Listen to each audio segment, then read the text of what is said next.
Bonsoir à toutes et tous. Selon l'INSEE et le ministère de la Cohésion des territoires et des relations avec les collectivités territoriales, à l'heure précise où je vous parle, il y a 11 millions de Français qui résident dans les 4,5 millions de logements à loyer modéré. Des locataires qui sont peut-être chez eux ou qui s'apprêtent à ouvrir la porte, à allumer la lumière, bref, à vivre, mais avec de nouvelles contraintes qui ne vous ont sans doute pas échappé, des contraintes budgétaires que personne, au sortir de la crise sanitaire, n'avait vu venir. Alors que le rattrapage économique semblait conduire nos économies vers plusieurs années de croissance inédite depuis les années 70, patatras. Un conflit sur le sol de l'Europe entre deux puissances, énergétiques d'un côté et très agroalimentaires de l'autre, ont cassé tous les modèles économiques. Tous, même ceux qui, dans nos sociétés, sont essentiels pour leur capacité à jouer le rôle d'amortisseur social, au premier rang de ces matelas capables d'adoucir au moins les chaos de la vie, figure le logement social. Il y a déjà 5 ans que nous vous réunissons et nous réunissons les principaux acteurs du logement social de notre région pour, une fois par an donc, dis-je, faire le point sur l'actualité, les ambitions, le rôle attendu, mais aussi parfois aussi surprenant du logement HLM dans sa capacité d'accompagnement d'une société momentanément ou durablement fragile, en quête de rebond, d'ascension sociale, de projet de vie. Cette année, plus que jamais, l'actualité dicte le thème et les questions qui nous réunissent. L'empilement de crises, l'écueil énergétique, le pouvoir d'achat taillé en pièces par l'inflation, la dette publique qui gonfle façon tuyau d'eau d'un pompier de service. Je trouve que l'image va bien, pour le quoi qu'il en coûte en tout cas. Est-ce qu'il renforce le logement social dans sa mission de base, loger les actifs les plus modestes tout en fragilisant ses moyens à ce logement social? C'est dans ce contexte que débute cette nouvelle édition de la conférence Sud-Ouest TV7 sur le logement social. Une édition qui va être accompagnée tout du long par le coup de crayon drôle, parfois acide, parfois et souvent les deux, à souhait en tout cas, du dessinateur de presse URPS. Merci beaucoup URPS. On ne peut pas le rater, il est sous un panneau qui indique sa présence. Voilà. Et nouveauté cette année, le slammer Maras conclura de manière à la fois artistique et ludique cette soirée. Alors pour des raisons à la fois logistiques et pratiques, et parce que nous avons la chance d'avoir toujours plus d'acteurs du logement social sur la scène, nous avons organisé 2 tables rondes. Chacune fait 45 minutes et permettra aux différents acteurs de répondre à leur façon, selon leur prisme, aux questions qui nous mobilisent ce soir. Sans plus attendre, ouvrons les débats avec, pour cette partie 1, Francis Stéphan, directeur régional de Domo France. Bonsoir Francis Stéphan. Sébastien Tonard, qui est directeur régional d'Action Logement. Bonsoir. Jean-Baptiste de Senlis, directeur régional de Claircienne. Bonsoir. Et Emmanuel Picard, directeur régional de Mésolia. Général de Mésolia. C'est bien, c'est même mieux. Ça correspond à la réalité. Je crois qu'il est important, avant toute discussion, de faire un petit point sur la situation. Je vais peut-être commencer, aller au hasard. Je ne sais pas, non, c'est même pas au hasard, parce que j'avais noté quand même. Francis Stéphan. D'abord, je le ferai à chacun d'entre vous, parce que ce n'est pas évident pour tous les gens qui sont là dans la salle ou ceux qui nous suivent. Un petit rappel de ce qu'est Domo France en quelques chiffres. Voilà, rapidement, et ensuite, on rentrera dans le vif du sujet. Bonsoir à tous et à toutes. Domo France est une société bordelaise historique. Aujourd'hui, c'est 41 000 logements. On intervient sur l'ensemble de la région Aix-Aquitaine, plus la Charente-Maritime, et nous avons en plus créé une société de coopération en Corrèze. D'accord. Dites-moi, la question creux qui se profile dans le contexte que j'ai décrit, et qui n'est pas forcément complet, hein, cette description n'est pas forcément complète. Allez, la question creuse, c'est est-ce que votre modèle, il est menacé? Votre modèle économique est-il menacé, celui du logement social aujourd'hui? Écoutez, ça fait 25 ans que je dirige des organismes HLM. Tous les 3 ans, j'ai entendu que le modèle était menacé. Vous savez, la grande réforme qui a porté notre secteur, c'est la réforme Barre en 1977. Depuis, tous les 5 ans, le modèle est menacé. Mais il y a une capacité dans notre secteur de résilience extraordinaire. Mais j'espère qu'il n'est surtout pas menacé, on va l'évoquer tout à l'heure, eu égard les enjeux qui sont devant nous et les besoins qu'ont nos concitoyens d'avoir une réponse adaptée sur le logement abordable, qui est vital. Donc le modèle n'est pas menacé, mais il est mis en forte tension et il va demander une adaptation et une forte résilience. Dites-moi, Jean-Baptiste de Saint-Louis, vous êtes à côté, donc du coup j'en profite. Pour Claire-Sienne, vous partagez cette analyse? Oui, clairement, c'est vrai qu'on a. Surtout, c'est quel est le rôle qu'on nous donne d'un point de vue sociétal. Nous, je pense qu'on se considère tous comme des acteurs écosystémiques, en fait, donc qui interviennent dans un ensemble qui est équilibré, dans lequel on a un rôle plein à jouer. On le voit à travers, bien sûr, au fait qu'on propose des loyers, des charges qui sont très maîtrisées, qu'on accueille des publics qui sont fragiles ou en mobilité, et puis qu'on accompagne aussi tous les enjeux en termes de décarbonation ou thermique. Donc, clairement, on est toujours en avance d'une phase, et on est là aussi pour rappeler que nous, on est un acteur du logement de première nécessité, pas du logement financiarisé. Donc gardez-nous dans le spectre, parce que c'est nous qui équilibrons finalement le jeu des acteurs, et c'est nous qui sommes là de manière contracyclique pour venir équilibrer le jeu, et in fine, quand même, proposer toujours des logements pour les gens qui en ont besoin. Jean-Baptiste de Saint-Louis, Claire-Sienne, je ne vous ai pas fait faire la petite photographie, mais je me rattrape.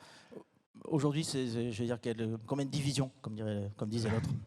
C'est 14 000 logements, dont 12 000 en Gironde, mais sur les 3 autres départements, 4 autres départements du littoral. Et c'est 600 à 800 logements de production par an. Emmanuel Picard, pour Mesolia, acteur aussi du logement de première nécessité, c'est quoi votre diagnostic? Oui, votre diagnostic? Déjà, Mesolia aujourd'hui, c'est une société qui fait près de 22 000 logements, plus de 22 000 logements, qui appartient à un groupe qui s'appelle Soikos, qui lui-même est adossé à un grand groupe national qui est le groupe Arcade Vive.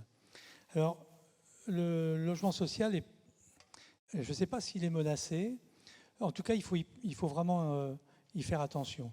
Le logement social existe depuis plus d'une centaine d'années aujourd'hui, et c'est ça qui fait sa force. Ce qui fait sa force, c'est qu'il y a du patrimoine ancien qui est amorti, et qui fait qu'aujourd'hui, nous avons des moyens pour continuer à nous développer, pour continuer à réhabiliter, à effectivement remplir tous les objectifs qu'on attend de nous autour de l'amélioration des bâtiments, de la décarbonation, de la performance énergétique. Et aujourd'hui, on a souvent tendance à dire que le logement social touche beaucoup de subventions. Ce n'est pas vrai, ce n'est plus vrai. Et si nous arrivons à vivre, c'est parce que le modèle économique est quasiment autoportant. Mais il est autoportant parce qu'il a été créé il y a plus de 100 ans. Et donc si aujourd'hui on le met à mal et qu'on casse l'outil, pour le coup, ça peut être très, très embêtant pour le logement social. Et je parle souvent, moi, d'organismes ou de sociétés de réinvestissement quand on parle du logement social. Chaque euro que nous touchons, et c'est principalement des loyers versés par les locataires, chaque euro que nous touchons est totalement réinvesti dans la construction, dans la réhabilitation, dans l'accompagnement social, dans les actions sociales diverses et variées que nous pouvons mener. Donc, certainement qu'il y a une capacité de résilience qui est extrêmement forte, mais faisons attention à ne pas pousser le bouchon trop loin quand même. Voilà.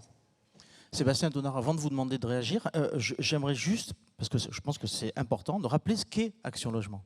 Oui, bien sûr. Alors, Action Logement, c'est un groupe paritaire qui a une mission d'utilité sociale qui est de répondre aux enjeux du lien entre l'emploi et le logement. Alors, il y a deux principales activités qui sont logées dans ce groupe. Une activité immobilière, puisque c'est le premier groupe de logement social français avec plus d'1 million de logements, dont certains représentants sont en face de moi, 51 filiales immobilières, et également une société de services et de financement qui fonctionne avec des ressources issues des entreprises qui cotisent, des entreprises privées qui cotisent à la PEC, qui participent à l'effort de construction. Et cette ressource, elle est réorientée dans 3 directions. En direction du financement des bailleurs sociaux pour développer leur offre immobilière, en contrepartie de quoi on obtient des réservations pour les salariés d'entreprise, en direction d'aides et d'aides financières et de services gratuits à destination des salariés, des personnes physiques, pour les aider et les accompagner dans leur parcours résidentiel et dans l'accès au logement. Et puis enfin, on participe également aux politiques nationales, aux politiques publiques, notamment à travers les projets de rénovation urbaine. Voilà, donc Action Logement oriente aussi prioritairement ces aides en faveur des salariés modestes, des salariés les plus précaires, mais aussi des salariés en mobilité et des jeunes. Dites-moi, êtes-vous inquiet, puisque c'est en creux la question qui se pose, est-ce que vous êtes inquiet concernant le modèle économique du logement social ? Le modèle économique, si vous voulez, aujourd'hui, il est quand même bousculé. Alors, je suis d'accord avec la capacité et de résilience du secteur, Oui. bien évidemment, hein, le passé nous l'a démontré, mais il est quand même fortement bousculé. Il est à travers, diverses raisons. D'abord, les ressources d'exploitation des organismes qui sont fragilisés depuis 2018 avec la RLS, fragilisation de leurs ressources d'exploitation et de leur potentiel d'investissement. Il est aussi actuellement pour des questions d'accès au foncier. Le foncier est devenu rare, cher, compliqué, et ça va se renforcer avec la loi climat et résilience et l'objectif de zéro artificialisation nette, oui, tout à fait, en 2050. Il est aussi par le coût de l'emprunt, le taux de livret A vient d'être augmenté à 2% en août, donc ça va venir aggraver quelque part l'endettement des organismes. Puis il est aussi, en conséquence de ça, pour équilibrer les opérations, les bailleurs sociaux ont de plus en plus de mal à équilibrer les opérations. Hausse du coût des matériaux, je pense qu'on y reviendra, mais également réglementation énergétique qui fait grimper les coûts de construction. Voilà. Puis enfin, il y a un autre facteur, mais je pense qu'on y reviendra aussi tout à l'heure, c'est la capacité à faire accepter le logement social par les riverains dans les territoires, quelque chose qui est de plus en plus contesté par les Français. Voilà pour le constat. Parlons peut-être solutions, parce que on est aussi là pour échanger là-dessus. Quels sont, selon vous, les axes à mettre en place pour améliorer, votre capacité à gérer, à produire du logement social dans le contexte? On ne peut pas le décorréler du contexte actuel. Est-ce qu'on a évoqué tout à l'heure le foncier, ce nerf de la guerre. Francis, Stéphane, c'est quoi vos solutions à vous? Qu'est-ce qu'il faut mettre en place? Sur quoi il faut absolument, il y a urgence à agir très vite? Alors, l'urgence à agir, elle est évidente. Ça fait partie de votre métier, ça, l'urgence? Oui, ça fait partie de nos métiers, mais il y a des moments où l'urgence devient plus prégnante. Et il suffit de regarder le contexte de la situation immobilière de ce pays depuis les 2 dernières années. On a un effet de ciseau qui s'accroît massivement entre le revenu moyen des ménages et les coûts de l'immobilier qui ont explosé. Résultat des courses, un nombre important de familles se voient exclus de l'accès au logement ou sont renvoyés dans nos métropoles à 30, 40 km, 50 km parfois, où ne peuvent pas se loger. Je pense que vous n'êtes pas sans avoir regardé ce qui se passe en périphérie de nos villes, la favélisation des métropoles de tous les pays occidentaux. Et ça doit nous interpeller directement. Nous qui, dans l'ADN d'Action Logement, avons pour objet de loger prioritairement des salariés. Je rappelle que c'était justement pour mettre fin à cette favélisation à l'après-guerre. Alors, si nous sommes là pour ça, pour éviter ça. Ça veut dire quoi? Ça veut dire qu'il faut que tous les acteurs de construire se mobilisent. Nous sommes en situation de le faire. Encore faut-il qu'on nous aide à trouver et à libérer du foncier, à accéder au foncier en prix abordable, et que les documents d'urbanisme soient appliqués dans leur totalité. Aujourd'hui, un document d'urbanisme, il est appliqué à 60%. Effectivement, ce sont les chiffres qui remontent. Les PLU sont, il y a 30% des PLU ou pas loin, voire un peu plus parfois, qui ne sont pas du tout. Oui, on peut se dire les choses. Vous avez employé un mot, le quoi qu'il en coûte. Oui. Alors, il y a le quoi qu'il en coûte financier, mais à un moment donné, il va falloir passer sur le logement social au quoi qu'il en coûte politiquement. Sinon, ça veut dire qu'on n'assume plus de faire des projets, parce que d'abord, on a des recours sur tous les projets. Et aujourd'hui, quand on me propose que le PLU me permet 100 logements, à l'arrivée, quand l'élu local m'autorise 60-70, je dis c'est génial. Mais à quoi cela sert de voter des PLU à 100 si personne ne les assume? C'est ça le sujet. Il faut que tous les acteurs soient prêts à assumer la difficulté de produire du logement parce que nos concitoyens attendent cela pour des raisons d'abord de solvabilisation. C'est majeur, on va parler du pouvoir d'achat et là on est au cœur de cette réalité du pouvoir d'achat. Sébastien Tonnard, ça fait écho à ce que vous venez de dire. Il y a un problème, on parlait du foncier, il y a peut-être aussi un problème à assumer, j'ai envie de dire, pardon pour l'expression, mais assumer les PLU de la part du politique parfois. Oui, manifestement. Enfin, Francis Stéphane vient de l'évoquer. Moi, j'avais entendu le chiffre de 70% de potentiel du PLU exprimé, mais ça doit être entre 60 et 70. Donc ça, c'est vrai que c'est une anomalie. C'est d'autant plus problématique dans un contexte où l'accès au foncier est compliqué et qui va l'être de plus en plus. Moi, je voudrais quand même rappeler les chiffres clés, les grands chiffres de la demande et des attributions. On a 2 300 000 personnes en attente d'un logement aujourd'hui en France. Face à ça, qu'est-ce qu'on a? On a moins de 500 000 offres chaque année à proposer dans le parc social entre la rotation du parc existant et les livraisons neuves. Donc on voit bien le rapport, on voit bien qu'il y a un problème et qu'on ne satisfait qu'une demande sur 5 globalement en attente d'un logement. Donc moi, le quoi qu'il en coûte, l'enjeu il est plutôt social sur le quoi qu'il en coûte, parce qu'à un moment donné, si vous voulez, ces gens-là qui ne peuvent pas se loger dans le privé, parce qu'on en parlera aussi sûrement tout à l'heure, mais enfin on a une trajectoire des prix du marché privé qui là est en train d'un peu de se calmer, qui est quand même encore positive, mais qui a vécu une augmentation ces derniers mois assez inédite. Donc, stratosphérique pour certains. Ces publics sont exclus. Enfin, le marché privé exclut de plus en plus de monde pour y accéder, y compris les classes moyennes, et pas seulement les classes moyennes inférieures désormais. Ça devient très problématique dans les cœurs d'agglo pour se loger, et pas seulement. Donc, vrai enjeu autour de ça. Juste Bordeaux Métropole, puisqu'on est là aujourd'hui, le prix moyen du marché autour de 12-13 euros du mètre carré. Bon, un logement social, aujourd'hui, en PLUS, ça sort à 6, 7, 8 euros en fonction des territoires. Donc on est, dans certains cas, 50% en dessous du marché. Donc on voit bien le gap qu'il y a entre ces deux types d'offres, d'où l'impérieuse nécessité de trouver des solutions. Pour vous, Emmanuel Picard, alors là on dit, pardon, pour vous, Emmanuel Picard, pardon, on parle de construire, on parle de problèmes sur le foncier, mais une des solutions, est-ce que ça ne serait pas je sais pas, peut-être de rafraîchir le parc, de donner une seconde vie parfois à certains programmes? Est-ce que vous êtes sur cette lancée-là? Est-ce que ça fait partie de vos objectifs, votre stratégie? Oui, bien sûr.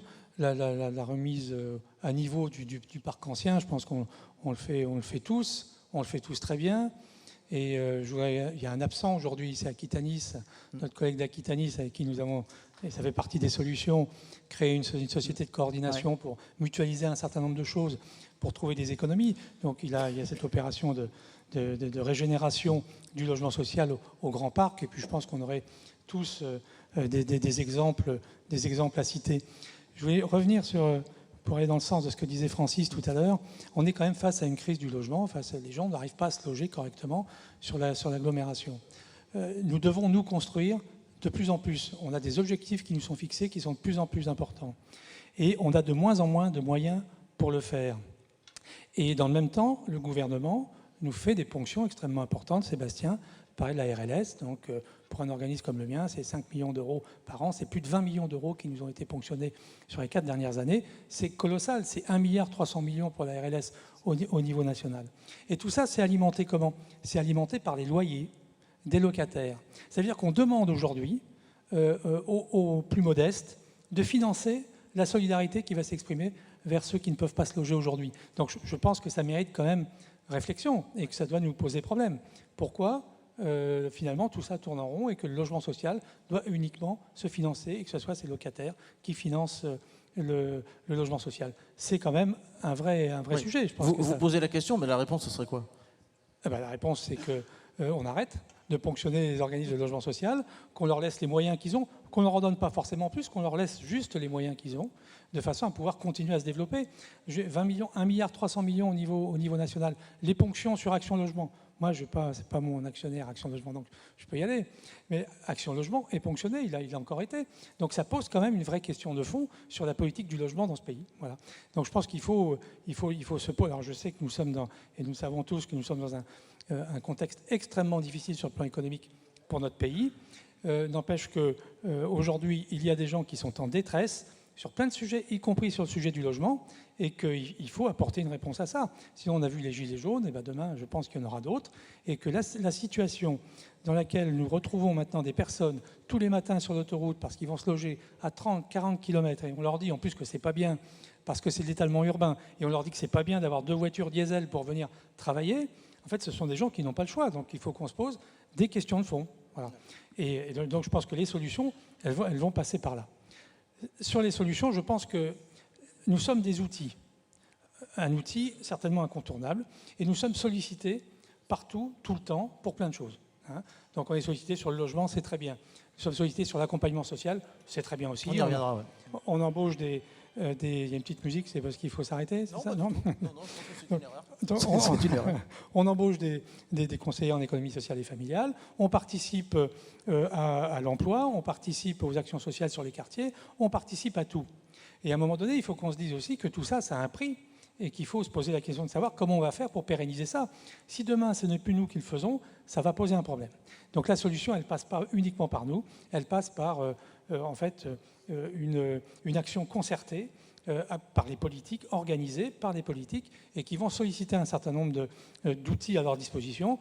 Donc on parle souvent de mobiliser autour de nous les parties prenantes pour définir un contrat, le contrat du logement social. Moi, je suis très attaché à ça, le contrat que le logement social a avec la société française.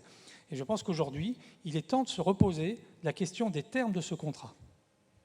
Jean-Baptiste de Senlis, cette fois, je me trompe pas, j'avais fait un AVC sans doute tout à l'heure, je sais pas. Sur ce contrat, il y a urgence effectivement à, j'allais dire, en refixer les bases de ce contrat entre je vais dire, ce que vous êtes, la mission et puis la société, ce qu'on attend dans le fond de vous. Les termes de ce contrat sont pas si, ils sont devenus moins clairs tout d'un coup, alors que je veux dire, c'est l'ADN du logement social, on le connaît, enfin, son histoire on la connaît aussi.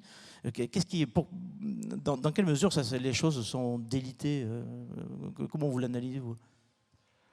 Alors oui, cette nécessité, elle est évidente aujourd'hui. Juste pour prolonger la question du développement et de la construction neuve, se rappeler aussi qu'on est en face d'un effet cocktail à aujourd'hui et dans les années qui viennent. Un empilement, je dirais.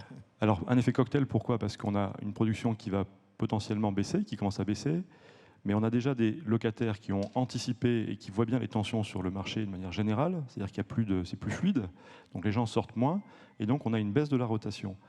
J'insiste parce que 80% des demandeurs qui sont satisfaits sur le parc existant, et 20% sur la production neuve. Donc quand vous avez une baisse de 10% de rotation, c'est un effet beaucoup plus important que 10% sur la production neuve. Les deux sont essentiels. Aujourd'hui, les deux se cumulent en baisse forte. Donc ça, c'est un élément important. Nous, c'est moins 11% par rapport à l'an passé, en rotation, et moins 15% par rapport à 2019, qui était la période de référence avant Covid. Ça, on ne le voit pas encore, parce qu'on suit des agréments, on suit des chiffres qui sont un peu décorrélés de la réalité du demandeur. Mais quand on va avoir ce cumul de situations, on est face à une situation très complexe. Et ça rejoint votre question. Oui, on a toujours l'impression, effectivement, que le logement social, on l'aime bien, mais il n'est jamais considéré comme une vraie solution sur la façon dont on fait la société, dont on fait la solidarité et dont on remplit le rôle du logement et le rôle de l'accompagnement. Donc clairement, oui, il faut qu'on y revienne régulièrement, qu'on repose les bases et qu'on soit dans un environnement stable dans lequel nous, on peut faire nos investissements de long terme, accompagner des politiques territoriales nationales de long terme. J'en ai un exemple, Claircienne, l'année dernière, a investi 110 millions d'euros pour 68 millions de loyers. Évidemment qu'on ne peut le faire que si on a des éléments de visibilité à long terme. Donc ça, c'est essentiel qu'on soit rassuré, qu'on soit collectivement, en tout cas, aligné. Ça, c'est vraiment essentiel et on le sent moins localement sur la destination d'un foncier. Mais de manière générale, on voit bien que la ponction sur Action Logement, tout ça, sont quand même des messages à chaque fois qui nous titillent. À un moment, on devrait se concentrer sur l'essentiel, c'est-à-dire loger les plus démunis. Juste un mot sur le foncier.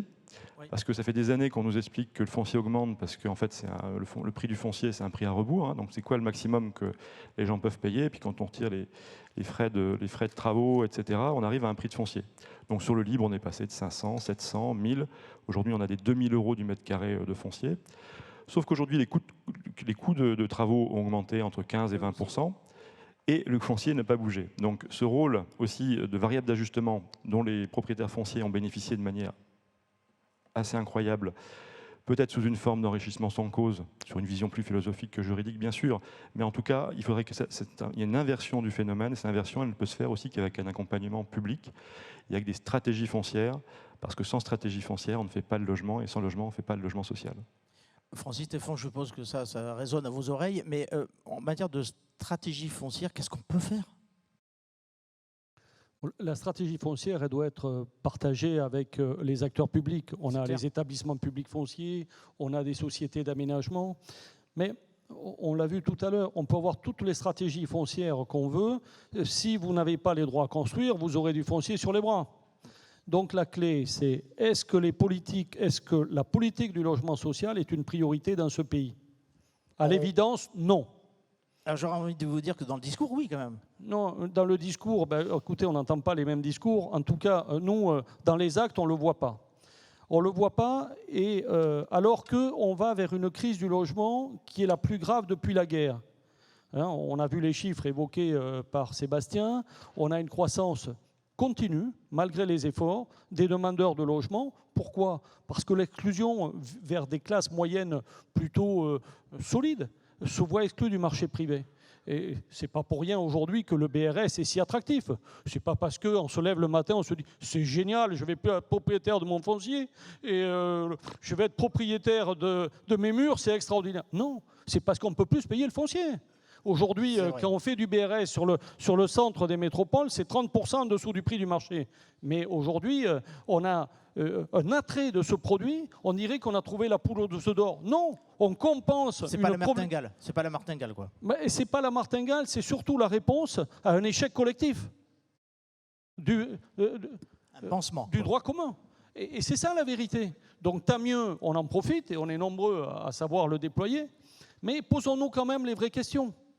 Parce que demain, avec ces politiques-là, vous aurez aussi les exclus du BRS. La réalité, c'est que la chaîne du logement ne fonctionne plus. Si on n'a plus de sortants du parc, comme tu l'évoquais, Jean-Baptiste, ce n'est pas parce que les gens n'ont pas envie de partir, c'est que le privé est trop cher et qu'ils n'ont plus la possibilité d'y aller. Et à l'inverse, vous avez, il faut aller dans le Vieux-Bordeaux, le nombre de taudis qu'il y a, les marchands de sommeil. C'est là où nous avons un rôle à jouer essentiel. Mais pour ça, il faut que tous les acteurs, ensemble, on ait une vraie dynamique pour porter une politique du logement active, et on a des moyens en termes d'expertise pour apporter les vraies réponses. Mais la clé est une volonté politique partagée.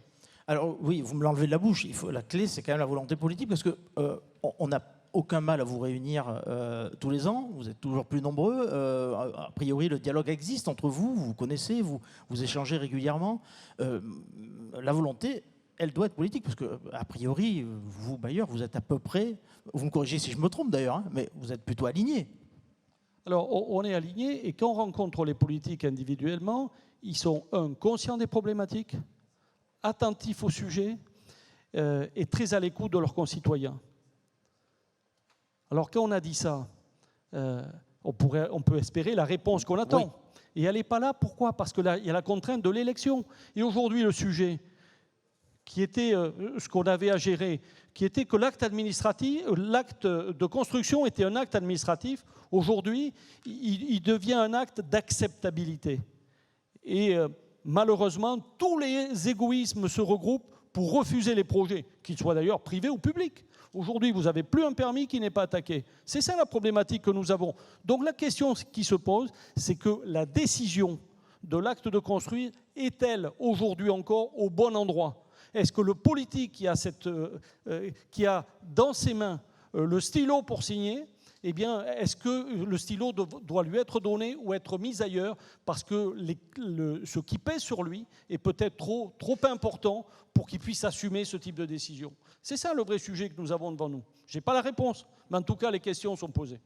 Je vous propose que l'an prochain, on pose la question directement aux politiques. Qu'est-ce que vous en pensez? Bon, chiche. Avec plaisir, et on sera nombreux à leur poser la question. Ajouter quelque chose. Il faut le faire avant. Il ne faut pas attendre l'année prochaine. Oui, c'est vrai. On peut l'anticiper, effectivement. C'est vrai que ça urge. Ouais, ça urge. J'aimerais, parce que ça fait partie des questions qui ont déjà été évoquées, qu'on parle de, j'allais dire, pouvoir d'achat. Mais en fait, je veux étendre le sujet. On parlait d'inflation, on l'a évoqué. L'inflation, elle est valable pour tout le monde. Elle est valable pour nous, citoyens, mais elle est valable aussi pour vous, bailleurs sociaux. Est-ce que, en matière d'inflation, quels sont vos outils, est-ce que vous en avez d'ailleurs, pour résister et faire en sorte que le coût de construction soit un peu limité, vous êtes soumis, vous aussi, à la hausse des cours des matériaux, vous êtes soumis à la hausse, à l'explosion du coût de l'énergie. Vous allez tous y passer, hein, mais on fait comment quand on est vous? C'est sûr qu'on y passe tous. L'inflation, l'augmentation du taux du livret A, je veux dire, tous. Alors s'il y en a un autour de la table qui a une solution, moi, je lui passe la parole tout de suite. L'inflation, moi je ne sais pas jouer sur l'inflation. Enfin, on l'a subie, hein, nos locataires la subissent, l'augmentation du coût de l'énergie, ce qui attend nos locataires au 1er janvier, enfin dès maintenant, puisque nous fonctionnons avec un système de provision sur charge la plupart du temps. Donc on répercute des augmentations, et c'est déjà des augmentations qui peuvent être constatées sur la quittance par le locataire. Une augmentation qui est liée à l'augmentation directe des coûts de l'énergie, et puis des coûts aussi des entreprises avec lesquelles nous travaillons, qui entretiennent le parc. Tout ça, donc il y a cette augmentation. Une augmentation des loyers, je pense qu'il faut aussi en parler, parce que ça, c'est le sujet tabou. Surtout, il ne faut pas augmenter les loyers du logement social. J'indiquais tout à l'heure que notre seule ressource, ce sont les loyers. Et sans loyer, sans cette ressource, nous ne pouvons pas construire, nous ne pouvons pas réhabiliter. Donc il y a un véritable sujet autour de ça. Et on peut dire que nous sommes extrêmement modérés sur les augmentations de loyer. Si on regarde, nous, sur les 8 dernières années, j'avais fait un petit calcul rapide, l'inflation était autour de 12% en cumulé, 8% pour l'augmentation de l'IRL, et c'était à peu près 4,5% d'augmentation des loyers HLM dans le même temps. Donc on voit bien qu'il y a, si on parlait d'amortisseur pouvoir d'achat, eh bien effectivement, nous ne répercutons pas, enfin nous n'avons pas d'augmentation de loyer au niveau des augmentations, de l'inflation. Nous sommes toujours vraiment en dessous, et ça va continuer comme ça, puisque l'inflation doit être autour de 5%, peut-être même 6% maintenant, oui, 6%. 6%, et l'IRL, donc le seuil maximum qu'on pourrait appliquer comme augmentation de loyer, est à 3,6%. Ouais. De toute façon, on sera à la moitié de l'inflation. Quoi qu'il en soit, ouais. Donc il sera toujours plus intéressant pour un ménage d'être logé chez nous que d'être logé dans le privé. Bien sûr. Donc voilà, donc on a un véritable sujet. Et l'inflation, on l'a subi de la même manière que n'importe quelle autre entreprise. Il faut bien, on n'a pas de recette miracle, on ne sait pas faire. Voilà. Enfin, on ne sait pas faire des miracles, je veux dire. On sait faire plein d'autres choses. Oui. Sébastien Tonnard, sur cette question, cette façon de faire face en fait à l'inflation. Bon, nous, on n'est pas bailleur social chez Action Logement Services, donc je vais prendre la question sous un prisme un peu différent. Écoutez, moi, je considère que le meilleur levier pour le pouvoir d'achat, en faire du pouvoir d'achat, c'est l'emploi. L'accès à l'emploi, quand même, conditionne le pouvoir d'achat des ménages versus les ménages qui en sont exclus. Alors là où on a un problème majeur, tout à l'heure on parlait de production, on parlait d'objectifs de production. Quand on regarde un peu les perspectives d'atterrissage en matière d'objectifs à l'échelle départementale sur la région, eh bien, ce qu'on observe, c'est que finalement, très vraisemblablement, tous les départements de l'Est de la région, la Dordogne, le Lot-et-Garonne, la Corrèze, etc., seront à peu près dans leurs objectifs en termes de production. Et les départements du littoral atlantique, eux, ne le seront pas. Gironde, évidemment, Landes et Pyrénées-Atlantiques. Bon. Alors, qu'est-ce que ça veut dire? Ça veut dire que finalement, on n'arrive pas à développer du parc. On n'est pas aux objectifs ou pas suffisamment sur les territoires les plus tendus du territoire de la Nouvelle-Aquitaine. Ce qui peut quand même être une difficulté, parce que c'est bien là où on a le marché privé le plus élevé et où on a le plus grand nombre de demandeurs. Voilà ce que j'allais dire, bon, la demande est là aussi. Voilà, donc ça, c'est quand même une vraie problématique. Après, tout à l'heure, je crois que je ne sais pas si c'est Francis ou Jean-Baptiste qui parlait de contrat avec l'État. Mais il y a eu un contrat déjà récemment avec l'État. Il y a 2 ans, il y avait 250 000 logements en 2 ans. On s'est organisé pour le respecter et pour essayer de l'atteindre. Donc 125 000 logements par an, nouveaux logements par an, sur 2 ans. Ça n'a pas été possible. Ça n'a pas été possible pourquoi? Parce que pour les raisons qu'on a évoquées, là, et qui sont apparues finalement, qui sont empilées, comme vous disiez tout à l'heure, progressivement. Voilà, donc si vous voulez, on a un vrai sujet, à mon avis, sur. J'ai pas la solution, comme mes confrères ici, bien sûr. Baguette magique, on n'a pas ça. Mais en tout cas, c'est évident que de notre point de vue, il y a une urgence à concentrer les efforts sur les bassins d'emploi pour une double raison, parce que c'est là où se loge la majorité des demandes en attente, donc les besoins finalement, et c'est aussi à travers une offre nouvelle sur ces territoires tendus qui permettront finalement de multiplier, de donner un accès à l'emploi aux salariés qui en sont en recherche. Nous, qu'est-ce qu'on fait? On finance les bailleurs sociaux, je le disais tout à l'heure, et on alloue des aides, on octroie des aides financières pour faciliter notamment cette mobilité résidentielle et géographique des salariés. Voilà, donc on essaye d'accompagner ça, mais c'est évident que sans production massive sur ces territoires où la demande est concentrée, on n'y arrivera pas. Jean-Baptiste de Senlis, le challenge, il est costaud.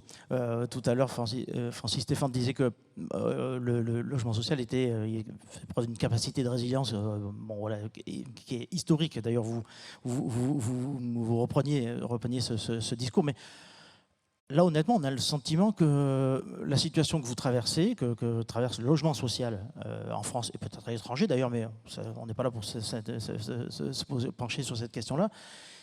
Il y a quelque chose d'inédit dans votre situation. Je parle sous votre contrôle. Est-ce qu'on est dans une situation totalement inédite pour votre filière? Alors je pense qu'on l'est comme à peu près l'ensemble des acteurs économiques ou sociaux du pays et sans doute bien plus largement effectivement. C'est vrai que sans doute qu'on se réveille un peu aujourd'hui comme non pas des géants, mais en tout cas des grosses structures, un pied un peu d'argile. C'est vrai qu'on a une sensibilité à l'évolution du taux du livret là, qu'on n'avait pas en tête, puisque ça faisait 15 ans, 20 ans que c'était stable, et on ne s'était pas vraiment posé la question, et tous les événements actuels, bien sûr, personne ne les avait anticipés. En revanche, je rappelle aussi que pendant toutes ces années, tous les moyens qu'on avait, on les a investis. Moi, je pense, par exemple, en passoire thermique, il nous reste 30 logements en FEG, quand à l'échelle de la région, sur l'ensemble du... 30 logements, oui, 30 logements sur 14 000. Il y a 16% au niveau de l'ensemble des logements en Nouvelle-Aquitaine chez les bailleurs privés, enfin chez les propriétaires privés. On a par exemple acheté du gaz, on est à 13 € aujourd'hui, bloqué encore pendant un an, alors qu'on est en dessous même du tarif, du bouclier tarifaire. Donc on voit que les bailleurs n'arrêtent pas de trouver des solutions, en crise ou pas en crise, parce qu'il n'a qu'une obsession, le bailleur, c'est d'accueillir dans des bonnes conditions, des logements de qualité, abordables, dans les meilleures possibilités d'inclusion possibles. Ça, on ne l'a jamais lâché. Il n'y a pas une année, il n'y a pas une journée dans laquelle on peut nous reprocher d'avoir lâché cet objectif-là. Aujourd'hui, c'est un peu plus compliqué. Donc, il faut qu'on arrive à assurer vraiment un alignement dont parlait Francis sur l'alignement politique. L'État est très dignement représenté ici. Effectivement, on a besoin aussi de trouver des solutions aussi innovantes. Mais en tout cas, nous, on a vraiment cette volonté qu'on poursuit. En tout cas, on a aussi des capacités à passer le cap avec les locataires eux-mêmes. C'est aussi un peu réinventer nos métiers. Sur les charges, on réinvente la façon dont on exploite les bâtiments pour être moins énergivores. Nous, on va lancer... Non pas parce qu'on n'a pas d'idées, mais parce qu'on n'en a pas suffisamment un appel à idées auprès de nos locataires, parce que c'est eux les vrais experts d'usage et qui peuvent nous dire mais cette ampoule-là, elle est allumée H24, ce truc-là, on pourrait faire mieux. Donc on va réserver des budgets aussi pour accompagner ces idées-là, parce qu'il faut qu'on fasse feu de tout bois. Et puis on va aussi mettre des aides sur quittance, parce qu'il faut aussi aider les gens qui sont en situation de fragilité. Donc on jongle toujours sur du macro, sur l'investissement global, mais aussi de la proximité et aussi de l'accompagnement de l'humain. Aujourd'hui, là où je voulais conclure, c'est qu'on continuera de le faire dans des conditions dégradées, donc il va falloir qu'on trouve les moyens. Et encore une fois, que l'ensemble des acteurs n'hésitent pas à réaffirmer avec nous le rôle qu'on peut jouer. Nous, on a toujours été prendre la commande territoriale et la commande publique. Donc on est des acteurs qui sont au service de la commande publique, mais il faut simplement que cette commande soit cohérente avec l'environnement de travail dans lequel on nous positionne. Jean-Baptiste de Senlis évoquait la façon dont l'organisme peut se rapprocher du locataire, parce que effectivement, j'ai envie de rebondir là-dessus. Là, on a parlé des difficultés, je veux dire budgétaires auxquelles vous devez faire face, aux contraintes budgétaires auxquelles vous devez faire face, mais il y a aussi celles de vos locataires. La baisse du pouvoir d'achat, l'inflation, ils la prennent aussi, nous la prenons tous en pleine figure, pour tout dire. On a vu votre façon d'aborder et de resserrer les liens, sans doute, avec vos locataires. Francis Stéphane, par exemple, vous aussi, est-ce que chez Domo France, pardon, comme si on était intime, presque. Chez Domo France, on fait comment dans des circonstances qui sont un peu particulières? Je suppose qu'il y a forcément un peu plus de tension, ou peut-être pas d'ailleurs après tout, sur les impayés. Il y a des difficultés vont se faire jour, c'est pas encore le cas, mais ça va venir, l'hiver arrive, les premières factures gonflées vont sans doute arriver aussi. On fait comment pour communiquer, resserrer les liens, expliquer, faire passer aussi la pilule? Vous faites quoi? Quelles sont vos méthodes? Alors, il faut être modeste sur ces sujets-là. L'important, c'est la transparence et la concertation. Il se trouve que la semaine dernière, il y avait un conseil de concertation locative, qui est le dispositif, pour ceux qui ne le savent pas, qui est imposé par la réglementation de concertation entre les amicales représentantes de locataires et le bailleur. Dans ce contexte-là, nous sommes en transparence pour élaborer un plan de sobriété. C'est ce que nous travaillons avec eux, 19 degrés et 17 degrés la nuit, etc. C'est-à-dire tout le plan de sobriété est partagé avec les amicales et c'est trouver des solutions pour limiter l'impact. comme l'a fait Jean-Baptiste, nous avions anticipé l'achat. Dans le cadre d'un groupement d'achat, nous avons anticipé l'achat massif de l'énergie, donc ce qui nous permet de voir venir, et on est en dessous du bouclier, même après la hausse. Et c'est ça qui est difficile. En même temps, il ne s'applique pas à vous, le bouclier, si ? Si. Et sauf que même après la hausse, nous ne serons pas au niveau du bouclier, nos locataires ne peuvent pas en bénéficier. Donc même une hausse de 100%, des charges ne les entraîne pas à bénéficier du bouclier parce qu'on ne serait pas au seuil de mobilisation. Mais on a anticipé. Et ça, c'est vraiment le savoir-faire des bailleurs. Et puis, par ailleurs, c'est pour les familles qui sont, elles, en grande fragilité ou dédiées, mobiliser les dispositifs. Dans le groupe Action Logement, je crois que ça a été évoqué, nous avons un dispositif qui s'appelle Solial, qui permet d'accompagner les familles en grande fragilité. Et là, le groupe va déployer un dispositif, un bouclier un peu spécifique, comme l'a fait, je crois, le groupe Caisse des dépôts, avec, je peux le dire, je crois, 15 millions d'euros qui vont être déployés, co-alimentés par les bailleurs du groupe Action Logement, mais également par Solial pour pouvoir resolvabiliser les ménages qui ont un moment un peu difficile pour absorber les charges de chauffage. Donc, voilà, c'est-à-dire qu'on fait du cas par cas, du sur-mesure, du dialogue et du lissage. Et Domo France prendra ses responsabilités en la matière. Et l'idée, ce n'est pas de mettre nos locataires en difficulté, c'est de leur permettre de passer le cap et de leur offrir un projet d'avenir dans le cadre d'une approche concertée et notamment mobilisant aussi le monde associatif, qui joue un rôle d'accompagnement très fort. Et peut-être on y reviendra. Chez Mesolia, ça se passe comment? Est-ce qu'on est dans la droite ligne de ce qui vient d'être dit, mais dans votre fonctionnement, est-ce qu'il y a des choses qui sont en train d'évoluer pour faire face et accompagner vos locataires dans cette période-là? Je m'inscris complètement dans ce qui vient d'être dit.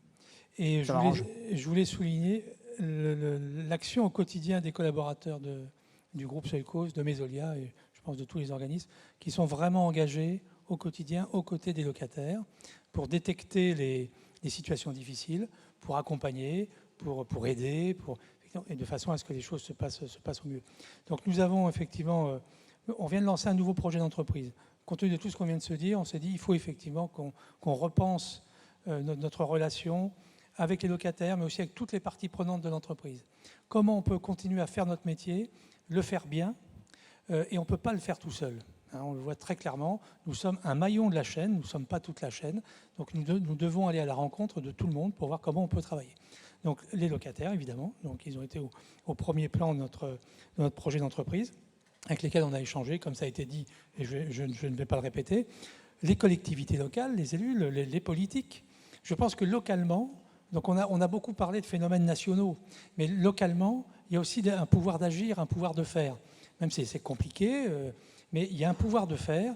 Et notre responsabilité chez Mesolia, dans le groupe, c'est aussi de susciter ça, de mobiliser tout le monde autour de ce sujet du logement, de l'accompagnement des personnes. Et ça, c'est essentiel dans notre projet. Et j'ajoute qu'il y a une autre partie prenante et extrêmement importante dans notre projet, ce sont les collaborateurs. Nous avons créé une société civile des collaborateurs qui sont aujourd'hui actionnaires du groupe et de Mesolia.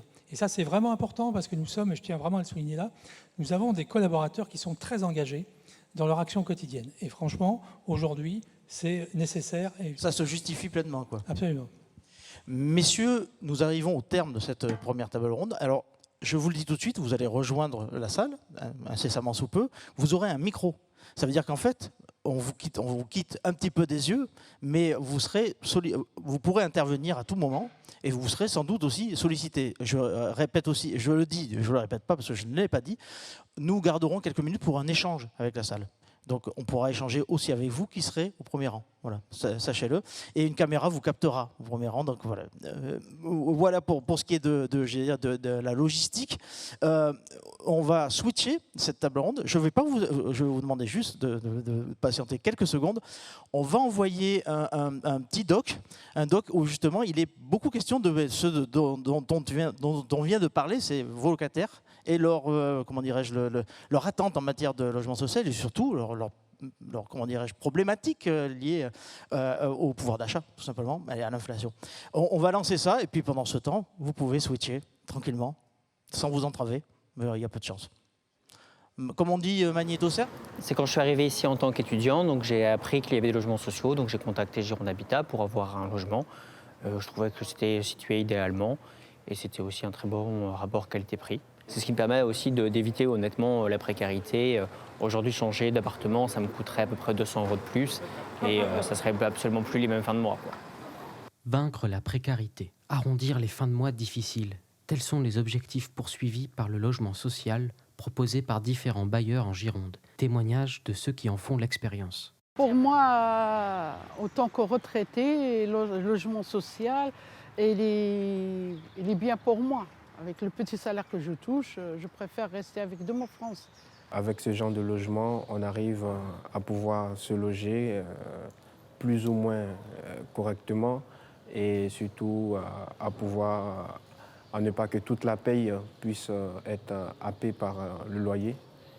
Et donc, c'est essentiellement ça l'intérêt de vivre ici. Si j'avais pas assez 200 €, si je devais les mettre dans le loyer, du coup, par exemple, tout simplement, je sortirais beaucoup moins avec des amis. Je pourrais pas me permettre d'aller dans un restaurant, même pour l'alimentaire, ce serait beaucoup plus compliqué. Au sein des quartiers qui rassemblent de nombreux logements sociaux, des associations de proximité peuvent participer tant au lien social qu'à l'insertion, comme ici à l'espace textile Rive Droite. L'objectif de l'association, c'est de mobiliser les personnes et c'est aussi l'objectif du bailleur et on travaille main dans la main sur ces questions-là. Le bailleur a aussi un rôle grâce aux affichages et en pied d'immeubles d'information en fait, des habitants, des activités associatives qui peuvent exister.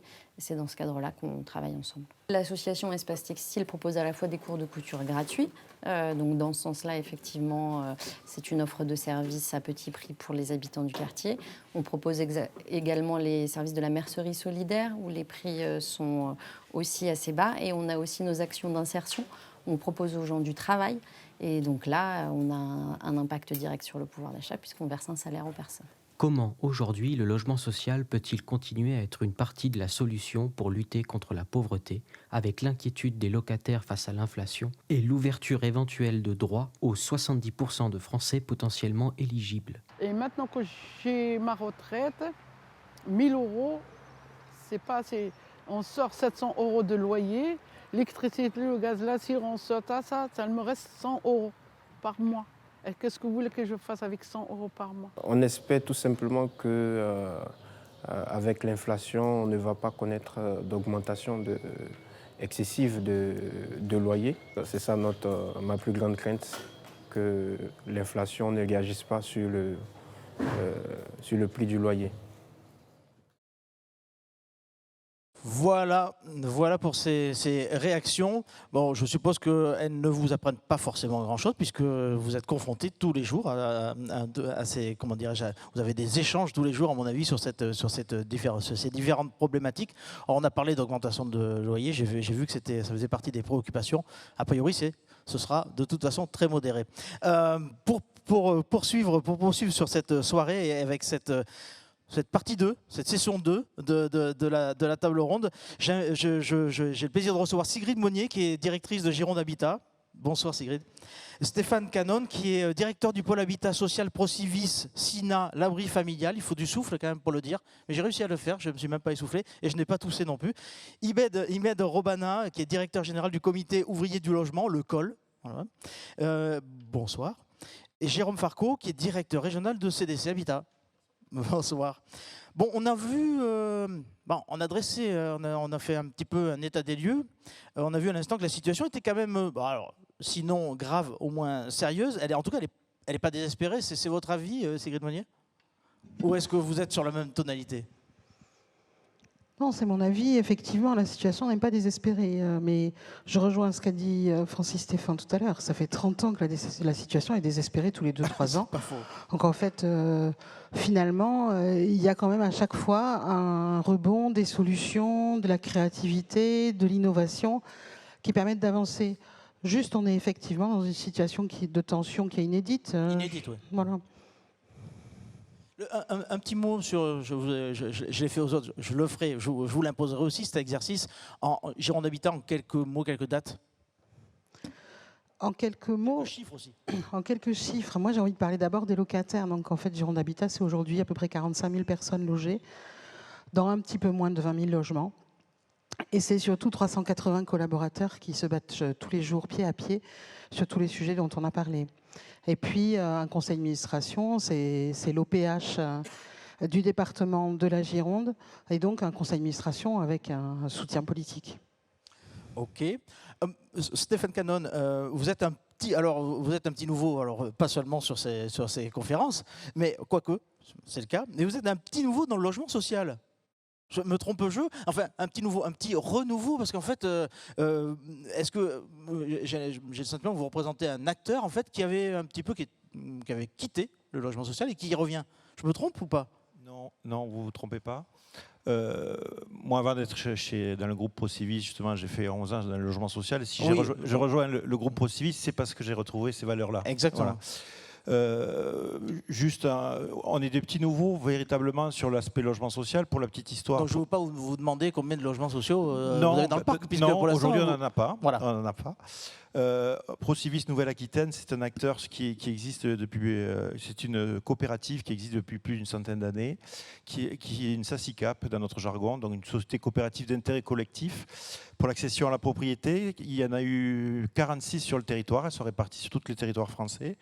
Et ces dernières années, ProCivis a développé, maintenant depuis plus de 20 ans, des filiales tournées plutôt sur tous les métiers de l'habitat, à la fois l'accession libre, à la fois le métier de syndic de gestion, ce genre de choses, la maison individuelle également.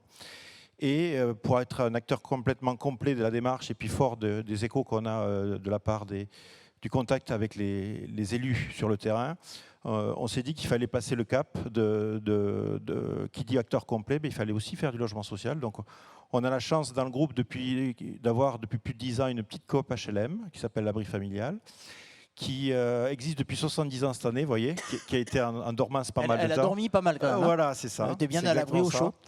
Et en fait, on a pris la décision en début d'année de remettre tout ça en route, à la fois pour travailler et être un outil complémentaire sur les territoires, pour faire non seulement les métiers que l'on sait faire, à savoir l'accession sociale, l'accession classique, mais également du locatif social.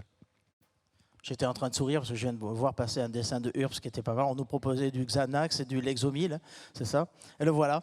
Avant de perdre espoir, une hôtesse va passer parmi vous. Lexomil, Xanax, j'aime beaucoup. J'aime beaucoup. Imed Robanin, pas besoin de Lexomil ni de Xanax, je suppose. Mais quelques mots sur ce qu'est le col. Le col, donc. Sachant qu'on connaît un petit peu ici, mais bon, l'origine, elle est plutôt basque, je crois. Ça, et en fait, on vous connaît ici, mais pour une de vos activités, c'est ça? Je me trompe oui, pas? Absolument. Expliquez-nous. Le Comité ouvrier du logement est une société coopérative d'intérêt collectif qui est née donc il y a 71 ans. Au moment où vous étiez en sommeil. Du mouvement des castors de Saint-Amand à Bayonne. Voilà, donc on est spécialisé dans l'accession sociale à la propriété, même si nous avons également une activité de bailleur social, mais essentiellement dans le Pays Basque et dans le sud des Landes. Merci pour ces précisions. CDC Habitat, Jérôme Farco, un petit mot sur un bailleur qui est aussi, qui est une filiale en fait du principal bailleur de fonds aussi, d'un des bailleurs de fonds du logement social. Oui, effectivement, CDC Habitat est la filiale immobilière de la Banque des Territoires. Voilà. CDC Habitat, c'est à peu près 600 000 logements en France et sur les territoires outre-marins. Et en Nouvelle-Aquitaine, c'est un peu moins de 20 000, 18 000 logements, 10 000 logements sociaux, des logements de gendarmes, des logements étudiants, et puis une particularité, on gère aussi 4 500 logements intermédiaires. Les logements intermédiaires, c'est CDC Habitat qui l'a inventé en 2014. C'est le logement qui, tout à l'heure, mes collègues l'ont dit, le logement social classique, c'est 6-7 euros le mètre carré. Le logement privé, ça va plutôt être à 12-13 euros. Quid de ce qui se passe au milieu, de ceux qui ne peuvent pas aller dans le logement social parce qu'ils ne sont pas prioritaires, mais qui ne peuvent pas non plus se payer, entre guillemets, le logement privé. Quid de ces gens-là, de tous ces travailleurs essentiels qui ont été mis en avant avec les dernières crises? Eh bien, le logement intermédiaire a été inventé pour eux. Merci pour ces précisions. J'ai envie de rester sur vous. On a beaucoup parlé, on fera le tour de la table sur ce sujet, on a beaucoup parlé comment dirais-je, de l'inflation, des coûts, notamment de construction. On a parlé du foncier, des tensions qu'il y a le foncier. On a parlé aussi du livret A, qui limiterait la capacité d'emprunt, en tout cas qui rendrait le crédit un peu plus cher. Je vous la pose à vous parce que vous avez le micro, mais je la poserai aussi au reste de la table. Comment ? Pas que, peut-être. Non, pas que, c'est vrai, c'est un petit peu, je suis un peu pervers. Vous vous positionnez comment par rapport à ça ? Et est-ce que vraiment c'est ça qui met le feu ? Alors, on a tous ceux qui un jour ont souhaité acheter une voiture ou un D'ailleurs, j'aimerais bien qu'on explique. On a fait la corrélation entre livret A et puis j'ai envie de dire la capacité d'investissement des bailleurs sociaux, notamment. C'est pas évident pour tout le monde. Alors, moi, par exemple, quand je vois le livret A, que le taux monte, je suis plutôt content. Bien sûr. Même si je suis quand même encore très très loin de l'inflation, mais bon, quand même, je suis un peu content. Et puis, en fait, je comprends qu'en préparant ce type de rendez-vous, que non, je ne devrais pas me réjouir tant que ça, parce que j'ai grandi dans un logement social et que c'est sans doute parce que le livret A était peut-être pas forcément. Alors, effectivement. Alors, plusieurs questions dans votre question. Oui. D'abord, le livret A, c'est de l'épargne populaire. Le livret A, il est capé à 23 000 €. On ne peut pas y mettre plus de 23 000 €. Donc, c'est les gens qui viennent mettre leur économie, 100 € de temps en temps, 50 € à un autre moment. Et puis, ces petites économies qu'ils peuvent retirer quand ils le veulent, elle va être rétribuée à un prix qui est... Il y a une formule un peu compliquée, mais qui se rapproche, qui essaye de coller un petit peu à l'inflation. Un chouïa. Mais aujourd'hui, c'est 2% le livret A. L'inflation, on l'a vu, c'est 6%. Donc, on reste quand même sur une rétribution qui reste très modeste. Et je ne pense pas qu'on puisse demander à déjà des gens modestes encore plus d'efforts et de leur dire non, le livret A, il devrait être à 0%. Moyennant quoi, quel lien avec les bailleurs sociaux ? Il est certain que quand on a acheté un jour chacun une voiture, une maison, on est allé voir son banquier qui nous a fait un emprunt. Et on a tout fait pour essayer d'avoir l'emprunt le plus bas possible. Le plus bateau. On a tous les mêmes réflexes. Et comme le livret A est notre principale source de financement pour nous tous bailleurs, puisqu'un logement social, une des conditions, c'est qu'il y ait au moins 51% de son financement qui soit assis sur le livret A, eh bien, évidemment, nos dettes, puisque nous sommes tous propriétaires de très nombreux logements, on a donc une dette importante. Mais la dette, ce n'est pas grave, parce que derrière chaque dette, il y a des logements, il y a des bâtiments, il y a des immeubles. Ce n'est pas de la dette pour faire de la dette, c'est de la dette pour construire. Mais derrière cette dette, elle est assise sur ce taux de livret A. Alors, comme tout le monde, quand le taux augmente, on est moins content que quand il baisse. Mais je me suis amusé à regarder où était le livret A il y a 10 ans et où il était il y a 20 ans. Vous avez de drôles d'amusement, pardon. Oui, mais qu'est-ce que vous voulez ? Banque des dépôts, banque des territoires. Et le livret A, en 2012, il était à 2,25%. Aujourd'hui, il est à 2. Et en 2002, il était à 2,5%. Donc, et on construisait déjà en 2002 et on construisait en 2012. Donc, effectivement, c'est moins bon pour nos ratios qui soient à 2 plutôt qu'à 0 ou à 0,5. Ça va sans dire. Mais en même temps, aujourd'hui, ce qui pèse principalement sur le coût de nos logements neufs, c'est principalement le foncier, on l'a abordé tout à l'heure, et les matériaux, l'inflation. On parle aussi de l'inflation législative, réglementaire. C'est surtout ces aspects-là, plus que le coût du financement, qui, lui, est finalement assez régulier. Alors, on a eu une période où il était très bas, on s'est peut-être mal habitué. Sigrid Monnier, qu'est-ce qui coince en fait ? Qu'est-ce qui est le plus prégnant quel est le frein le plus difficile à lever pour continuer à faire ce que vous faites, faire votre métier, votre job, construire, entretenir, rénover du logement social ? C'est le livret A, on le voit, c'est pas peanuts, mais c'est pas déterminant. Alors, dire que le livret A, ce n'est pas déterminant. Le livret A, c'est la base de tout notre système. Donc, c'est forcément déterminant. Après, la hausse du livret A, bien sûr qu'elle a un impact, mais au terme de mécanismes assez complexes, elle a un impact qui est lissé dans le temps, de telle sorte que même si on a bien une dépense qui s'accroît les années où ça augmente, globalement, ça reste soutenable dans le temps. Point sur le livret A. Ce qui vraiment coince aujourd'hui, moi je dis que c'est de trouver des entreprises qui sont en capacité de prendre contrat pour construire. C'est-à-dire qu'on a une file d'attente de construction. Il y a de trouver des nouveaux fonciers, il y a de faire accepter les projets. Tout ça, c'est vrai. Tout ce qu'ont évoqué l'ensemble des intervenants est juste.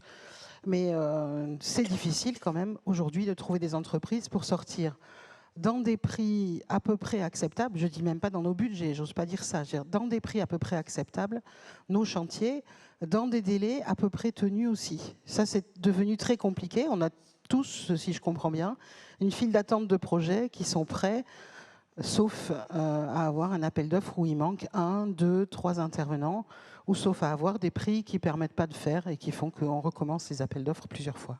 En ce moment, c'est un facteur quand même vraiment déterminant du ralentissement de la production pour Gironde Habitat.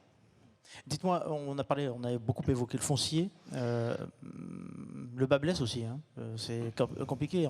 Alors on le disait tout particulièrement peut-être dans l'agglomération bordelaise, mais en Gironde, ça ne va pas être simple non plus de libérer, d'accéder à du foncier, non? Le foncier en Gironde, c'est une difficulté parce que la Gironde est attractive. Donc les prix augmentent de façon même plus régulière, effectivement, et donc de façon quasi exponentielle depuis de nombreuses années. Mais j'ai envie de dire que d'après moi, c'est seulement le début. C'est-à-dire que... Il va falloir se préparer à pire, quoi. Ben oui, si on n'artificialise pas et qu'on doit effectivement faire ce qu'on dit depuis longtemps, refaire la ville sur la ville, pas seulement dans les quartiers qui avaient besoin d'être complètement repris, mais un peu partout, là, on commence à rentrer dans des niveaux de coûts qui sont sans rapport avec ce qu'on faisait jusqu'à maintenant et qui sont pas très en ligne avec le modèle en ce moment. C'est un petit peu compliqué. Et donc, on a tous des expériences. On fait un peu du chacun son tour pour les endroits les plus difficiles et pour ne pas laisser tomber les territoires. Et en même temps, c'est notre avenir. Imène Robanin, là, on évoque le foncier, cette problématique. J'ai raison si je dis que, par exemple, le col, on l'a évoqué tout à l'heure, mais le BRS, le bail réel solidaire, c'est une des cartouches que le col tire, si je puis dire. C'est un petit peu guerrier comme en ce moment, c'est pas vraiment... Bon, bref, c'est une de vos solutions. C'est une façon de détourner cette problématique de l'accès au foncier et surtout d'un accès à un foncier à un prix, je veux dire, maîtrisable. Je dirais qu'aujourd'hui, grâce au bail réel solidaire... D'ailleurs, expliquez, ça marche comment? Parce que c'est vrai qu'on en parle régulièrement, mais je ne suis pas sûr qu'on rentre vraiment dans le détail. Ça marche comment, ça, ce bail réel solidaire?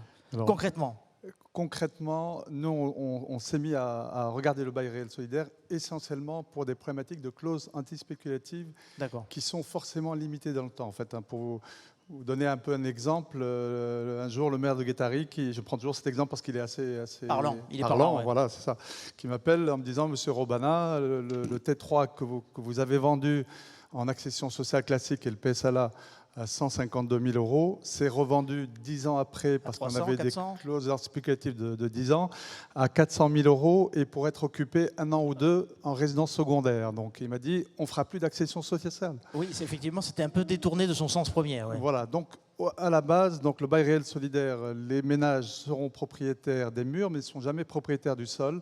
Le sol reste la propriété d'un organisme sans but lucratif qui s'appelle l'organisme de foncier solidaire. Et ils vont payer un loyer en contrepartie de l'occupation de ce sol.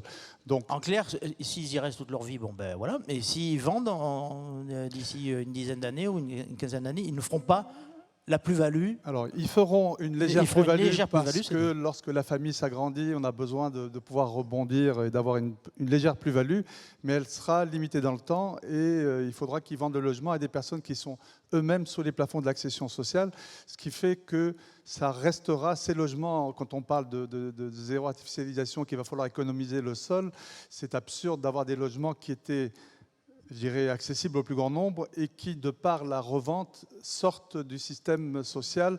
Et donc, c'est aussi une manière d'arriver à avoir une... Sanctuariser, en fait, utiliser au maximum ce foncier et faire en sorte qu'il soit attribué au logement social, point.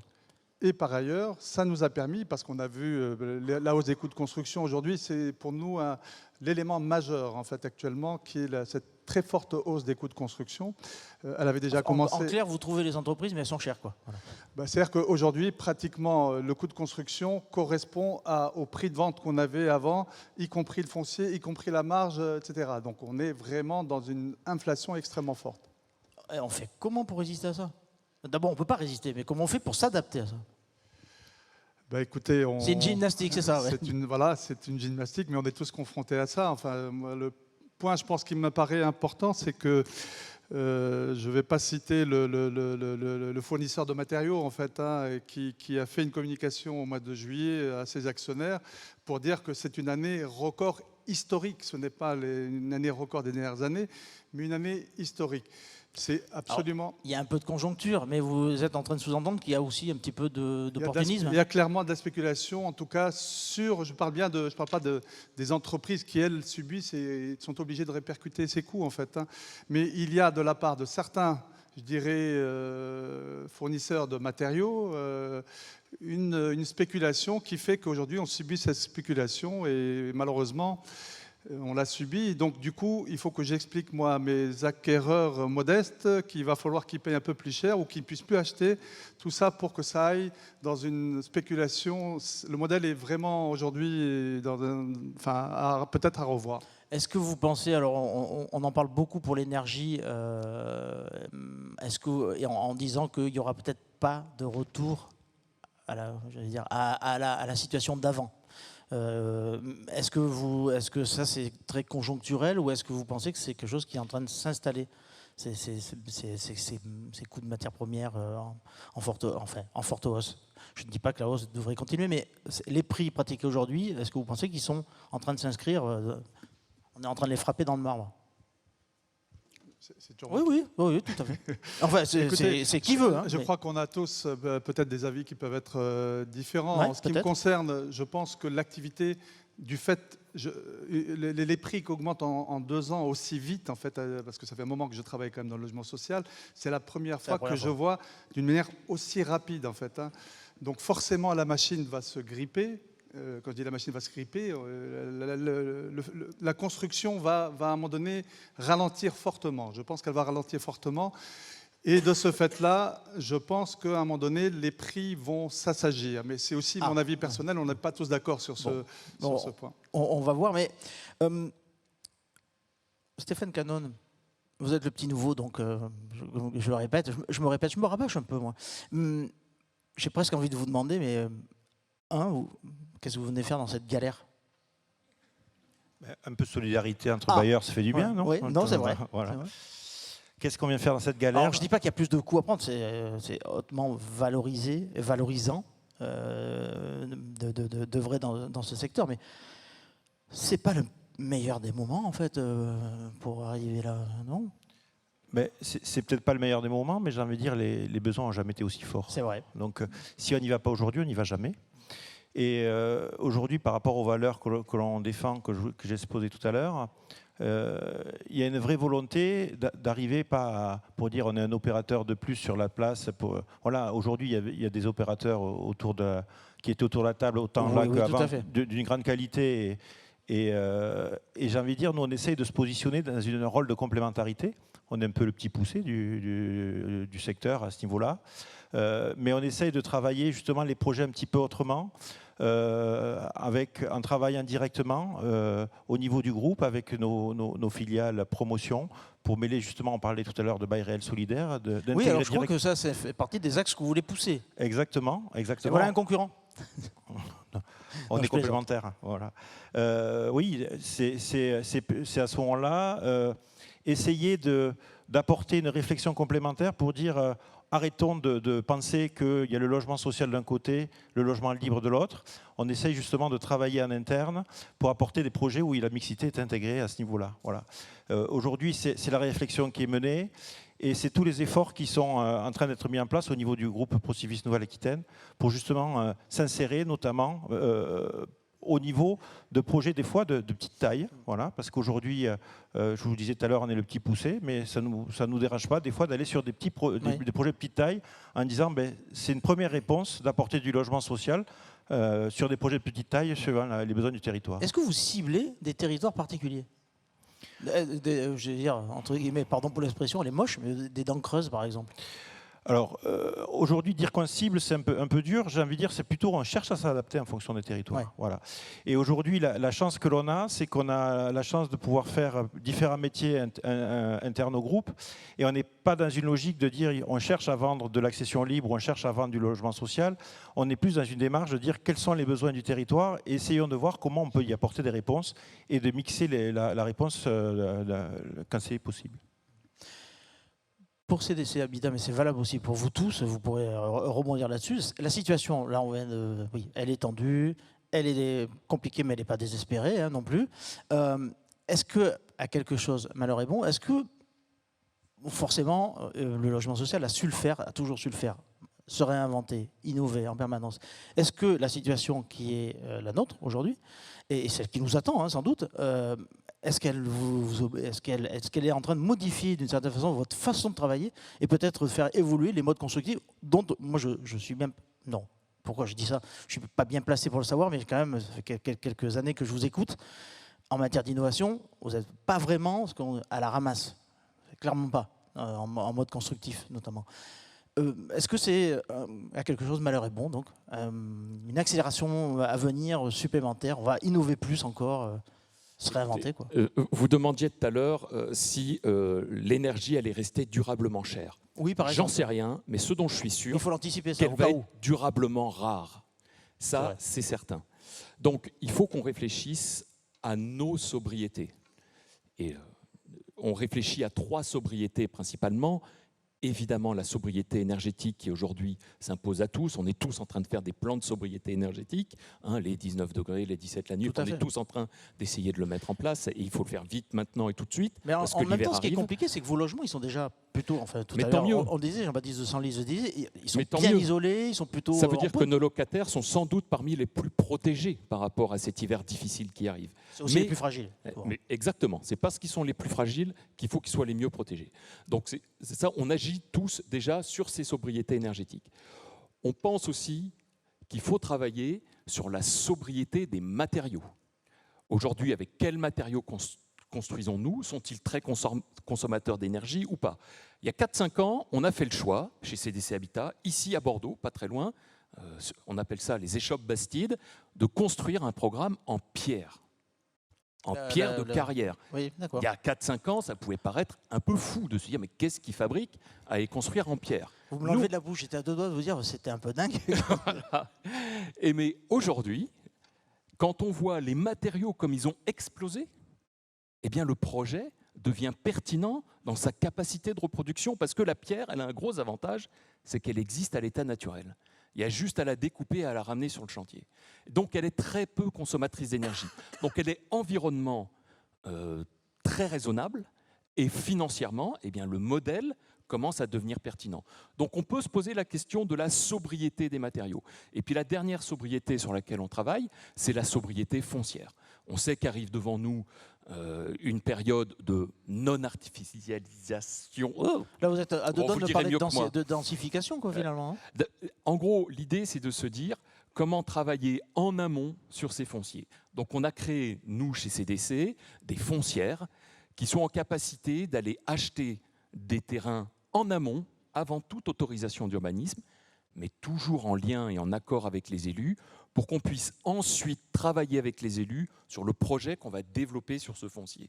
Et ça permet 2 choses. Ça permet, 1, d'essayer de maîtriser cette inflation foncière, puisqu'on voit bien que c'est un vrai problème qu'on a tous.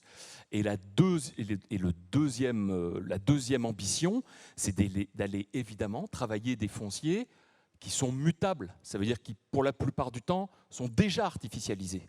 Et donc, ou qu'ils seront de toute façon. Et donc, ces fonciers mutables, eh bien, c'est pour nous une manière de préparer demain et de se dire, eh bien, on a la chance d'être la Caisse des dépôts, donc d'avoir des capacités... Ça aide un peu quand même, ouais, des capacités d'action. Oui, mais on le fait toujours dans l'intérêt général. On est toujours... Je vous charrie. Hein. Ouais, ben, vous pouvez, ça ne me gêne pas. On est toujours dans l'intérêt général. Donc cet argent qui je le répète, vient souvent d'une épargne populaire, on en est responsable. Et de se dire, d'essayer d'aller acheter des fonciers avant qu'ils ne coûtent trop cher et toujours en lien avec les élus, c'est sans doute une solution d'intégrer cette sobriété foncière. Donc travailler ces 3 sobriétés, c'est pour nous quelque chose d'essentiel. Je vous ai vu dodiner de la tête.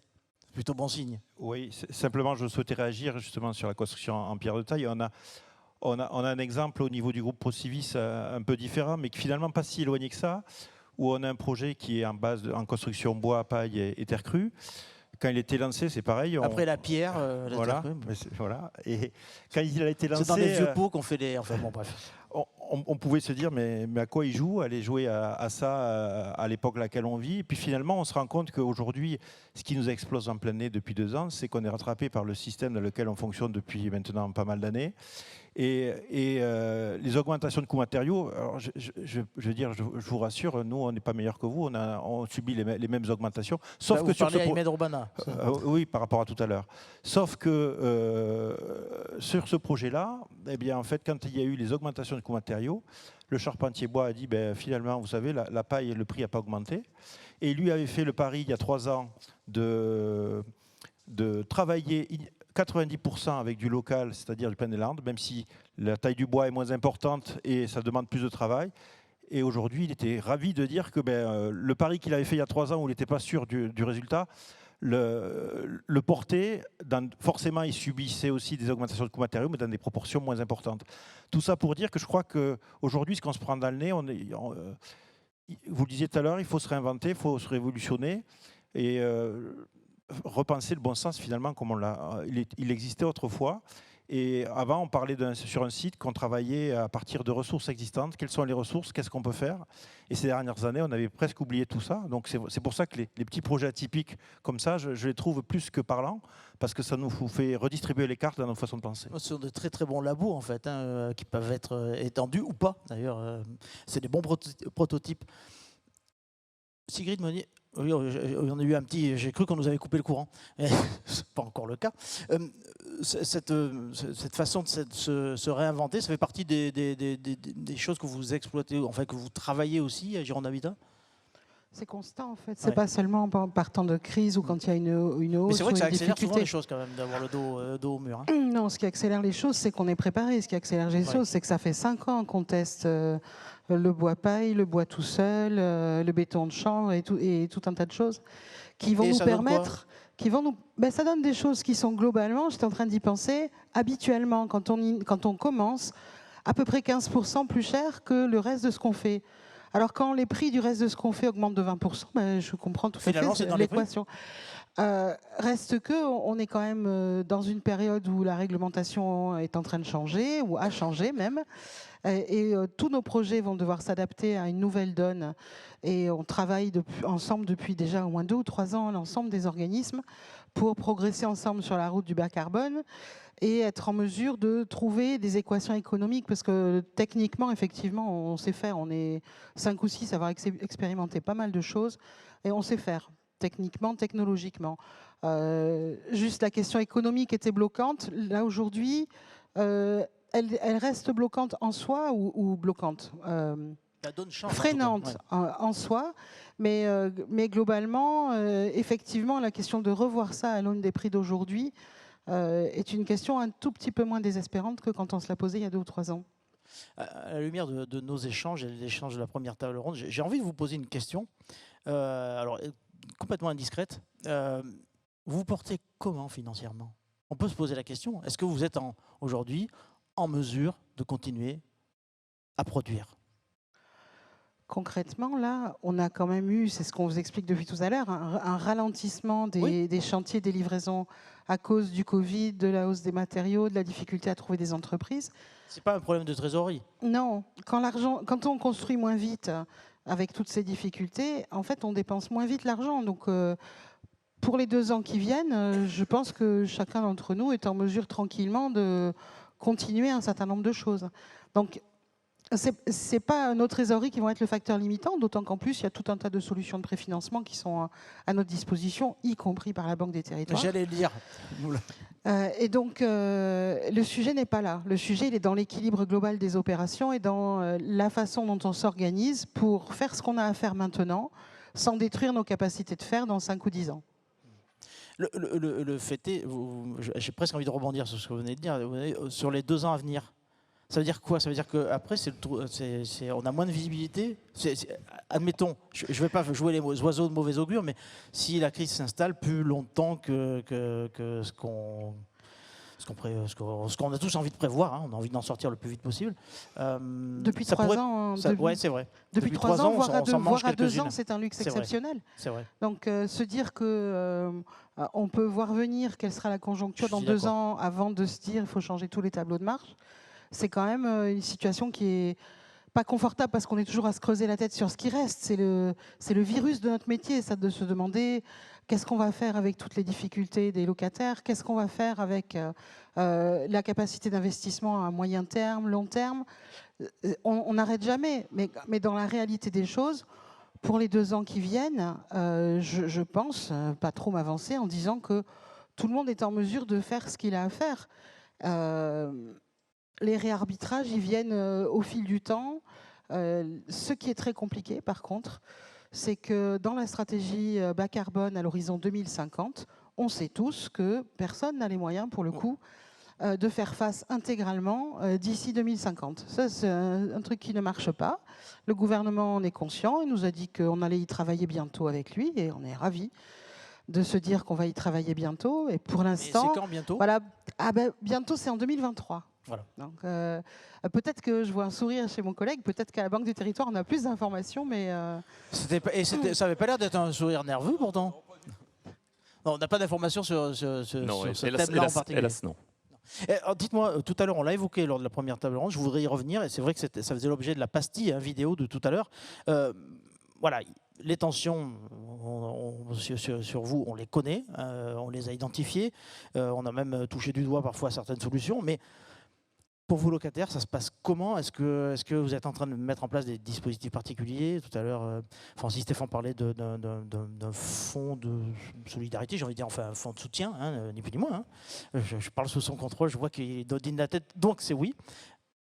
En ce qui vous concerne, est-ce que vous avez vos propres initiatives et est-ce que vous avez comment dirais-je, la poire pour la soif pour ces ménages qui seront les plus impactés? On est assez nombreux à se dire qu'une part de l'augmentation des loyers de cette année devra être consacrée à des fonds de ce type. Après, on est aussi immédiatement au travail, effectivement pour les plans de sobriété, mais aussi pour accompagner, pour annoncer ce qui se passe sur les provisions de charges, expliquer, indiquer quelle est la marche à suivre en cas de difficulté. Donc nos équipes font un énorme travail de contact direct auprès des locataires pour repérer les situations qui vont être les plus difficiles, expliquer, parce que c'est difficile de comprendre avec toute la communication sur les boucliers que par-ci par-là, il y a quand même des augmentations de charges, même si on est en dehors des radars, comme le disait Francis. Donc ce travail-là, c'est un travail de maintenant, en fait. Il est déjà commencé et on a commencé à en parler avec les associations d'abord. Et puis là, on est en lien direct avec les locataires en ce moment même. Pour préparer cet hiver, on met en place des dispositifs d'accompagnement pour savoir comment faire pour économiser de l'énergie dans un logement. On prépare tous des campagnes de sensibilisation, des outils ludiques pour essayer que ça ne soit pas quelque chose de complètement punitif. Donc on est déjà à l'œuvre pour juste cet hiver, tous, oui. Et pour les années qui suivent, bien sûr. Ce qu'a dit tout à l'heure, je crois que c'était Emmanuel Picard, sur les sortes de lampes, etc. On est tous sur les mêmes sujets, avec des chemins différents, un coup par Internet, un coup par approche directe. On est tous en train de faire la même chose pour trouver tout un tas de solutions. Des bourses aux idées, je parle sous votre contrôle. Hein. Je n'ai pas perdu complètement oui, la nous on appelle mémoire, ça projet participatif. Ça, vous faites ce genre de choses parce que parfois les bonnes idées peuvent arriver de locataires qui voient des lumières allumées 24 heures sur 24 et qui disent est-ce que c'est vraiment utile? Alors, il faut savoir que ces lumières, elles viennent d'une réglementation qui nous obligeait, pour faciliter les trajets des personnes porteuses de handicap, depuis les parkings jusqu'aux entrées, à avoir un certain niveau d'éclairement. Donc, ça ne vient pas de n'importe où. Et on est tous en train de calculer des choses pour que, même en respectant cette obligation, la lumière s'éteigne et s'allume toute seule quand quelqu'un passe. Avec toutes les difficultés que ça peut engendrer quand cette lumière tout d'un coup ne s'allume plus, évidemment. Mais ça, c'était déjà le cas avant. Mais c'est moins facile à repérer. Bon, voilà, on a tous des palettes de solutions. On a tous réfléchi à peu près tout ce qu'on peut faire. Et pour ce qui concerne Gironde Habitat, on est en train de mettre en place des budgets particuliers à usage immédiat pour essayer d'accélérer tout ce qui peut l'être dans les petites choses quotidiennes. Emiliane Urbana, vous avez vos propres, vous aussi, vous mettez en place vos propres mesures pour, j'allais dire, prendre en amont, finalement, et traiter en amont les éventuelles difficultés de vos bénéficiaires, de vos locataires. Je crois que ce qu'il faut retenir, c'est que les bailleurs sociaux sont toujours très proches de leurs locataires, encore plus aujourd'hui. En fait, nous, on est une société coopérative, Oui. donc eux, ils font partie de... Nos accédants et nos locataires sont sociétaires, actionnaires en fait de la coopérative, et donc nous sommes très proches d'eux, et toutes les situations sont vues de manière très prégnante. Nous avons créé également un fonds de dotation dont le rôle, c'est aussi d'accompagner plein d'actions auprès de nos locataires. Mais on ne va pas faire de la redite parce que je pense qu'il y a beaucoup d'actions qui sont faites par les uns et les autres, et on est tous mobilisés en ce moment par rapport à cette difficulté du pouvoir d'achat. Je vous pose quand même la question, Jérôme Farco, je suppose que c'est votre cas aussi. Oui, évidemment, parce qu'il y a quelque chose qui est important de dire, c'est que nos clients, globalement dans la profession, sont des clients sérieux. Quand on émet 100 € de loyer, on en récupère 98. On a un taux d'impayé Il y a très peu et alors ça n'a pas faible. explosé justement ces derniers mois, je veux dire, ça n'a pas explosé. Pas pour l'instant, pas encore, parce qu'on a essayé de lisser, on a essayé de prévoir. Plutôt très bon signe. Mais en tout cas, on a des clients qui sont sérieux, donc on se doit de les accompagner. Et ceux qu'on va viser, nous on a monté effectivement nous aussi un fonds de solidarité énergie doté d'1 150 000 €. Et les locataires qu'on va viser, ce sont ces clients sérieux pour lesquels les 20, 30 ou 40 € de plus liés à cette difficulté d'énergie tous les mois va vraiment poser un problème. Vous avez ciblé la bonne foi, quoi. En fait. On cible la bonne foi et on cible surtout ceux pour qui on n'est pas loin du trop. Hein, et c'est ceux-là qu'on va essayer d'aider prioritairement. Mais effectivement, nos clients sérieux sont ceux que nous avons de plus précieux, donc il faut les aider. On arrive presque au terme de cette table ronde. Je voudrais vous poser une question, mais en fait, je la pose vraiment à tous, d'ailleurs même aux participants de la première qui sont là, qui m'écoutent. Tout à l'heure, j'évoquais, en présentation, l'amortisseur, c'est-à-dire social et sociétal aussi, que représente le logement social. La situation, elle est ce qu'elle est. On l'a décrite, ça fait presque 1h30 qu'on en parle.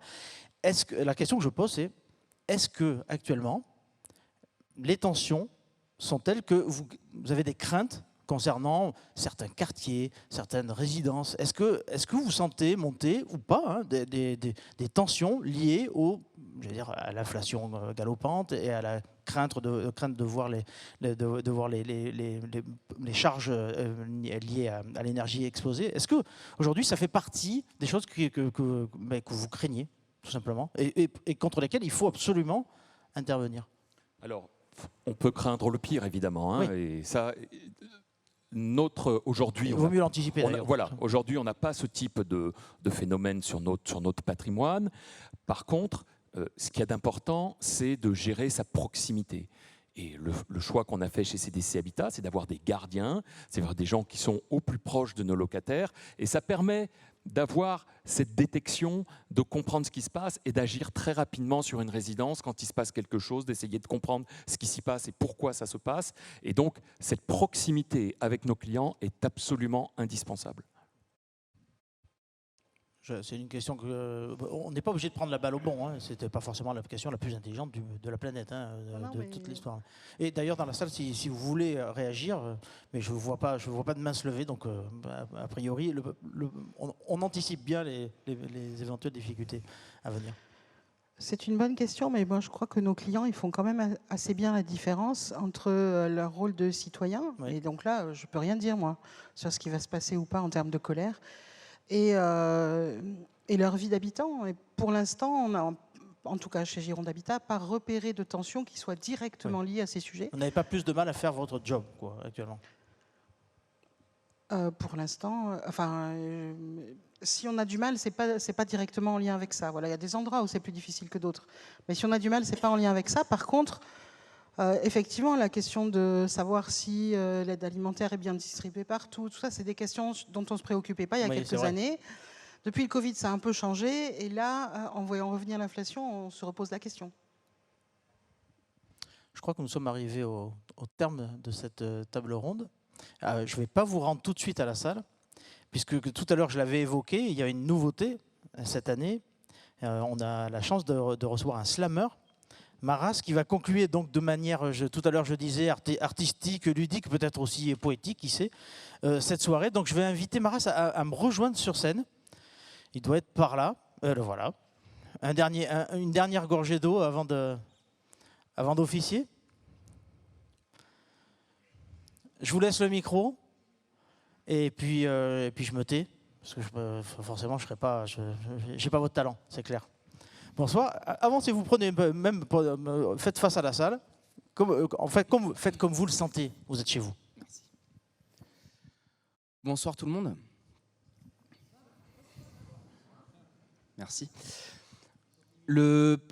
Justement là, vous avez demandé s'il y avait des questions.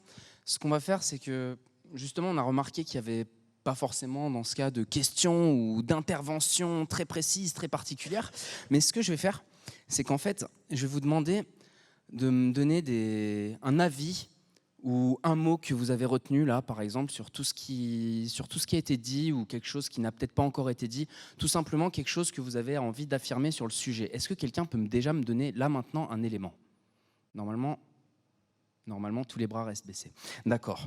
Donc, on va avoir une deuxième approche, c'est est-ce qu'il est possible d'avoir un mot ou une phrase que vous avez retenu sur ce que vous avez entendu ? Si là, les bras restent baissés, je vais me demander pourquoi vous vous êtes inscrit pour venir aujourd'hui. Ah, ça y est. On peut. Alors, est-ce que je peux juste avoir la main ? Ah, voilà, ok. Comment vous appelez-vous ? Jean-Philippe, ok. On peut applaudir Jean-Philippe quand même, qui est la première participation là maintenant. Voilà, première inspiration. Donc, Jean-Philippe, quel est votre mot ? Le mot, c'est inflation. Inflation. Pourquoi il vous a marqué plus qu'un autre mot, ce mot-là ? Il est revenu souvent et qu'il est très actuel. Il est revenu souvent et il est très actuel. Ok, il est revenu très souvent, il est très actuel. Donc je vais demander justement à vous voyez, alors là quand même on remarque qu'à Sud-Ouest avec TV7, on est au niveau de Hollywood, on est au summum de la technologie, puisque nous avons non seulement mon blaze qui vient d'être écrit là-dessus, c'est incroyable, je suis trop heureux de me voir comme ça en jaune, mais en plus en dessous on a le mot qui vient de se rajouter, donc on a inflation. Vous voyez, vous donnez une idée, vous donnez un mot, vous pouvez même donner une phrase et elle s'affichera. Je vois que tu as un sourire comme ça qui est caché, donc ça veut dire que je vais venir vers toi pour te demander un autre mot, s'il te plaît, ou une autre phrase même. Ça peut être quelque chose que tu as entendu ou quelque chose de totalement nouveau par rapport au sujet. Tout n'est pas perdu. Tout n'est pas perdu. On peut l'applaudir pour cette note d'optimisme, s'il vous plaît. Tout n'est pas perdu. Ok, comment tu t'appelles ? Michaelis. Voilà, Michaelis, tu as déjà eu tes applaudissements. Donc, hop, on va pouvoir continuer. J'ai inflation, j'ai tout n'est pas perdu, qui me donne une troisième proposition. Je vois un bras qui se lève, mais ça y est, on se chauffe à la grande poste là. Hein. Ça y est, on est vraiment en train de carrément franchir le step. Ça va bientôt être le rocher de Palmer ici. Alors c'est résilience et capacité justement d'adaptation. Ok, donc résilience et capacité d'adaptation. Tu vois, tu me fais scratcher en plus comme ça. Là. Donc résilience et capacité d'adaptation. Je l'aime bien, capacité d'adaptation. C'est comme quand vous avez essayé de dire, c'était quoi déjà néo-artificialisation, quelque chose comme ça. Hein. Zéro artificialisation. Celui-ci, j'y arrive. Alors que capacité d'adaptation. Voilà. Donc capacité d'adaptation et résilience. Super. On essaye de... Allez, voilà. J'ai de l'espoir. On va essayer de monter même encore. On va rajouter des mots encore. Qui m'en donne encore ? Là, j'ai pas mal lu la zone de gauche. Ok. On va ici sur l'aile droite. Ok. Sur l'aile droite, Mbappé. Ok. Comment vous appelez-vous ? Philippe. On a Jean-Philippe. Voilà, là, il y a un peu moins de Philippe. Hein, enfin, un peu moins de Jean. Donc, on a Philippe. Philippe, qu'est-ce que vous avez retenu ? Je vais donner deux mots, okay. Humain et frustration. Humain et frustration. On est passé de Michaelis qui nous a dit « tout n'est pas perdu » à humain et frustration. Ok. Ça commence à être pas mal. En plus, au niveau de la place, ça devient un peu... Oh là là, mais quelle organisation! On peut applaudir, je ne sais pas qui est à la régie, à la technique là-dessus. Mais en tout cas, voilà. Je crois que c'est Léa. C'est toi, Léa? Ok, super. On peut applaudir Léa là-dessus. Même plus chaleureusement que ça, s'il vous plaît, quand même.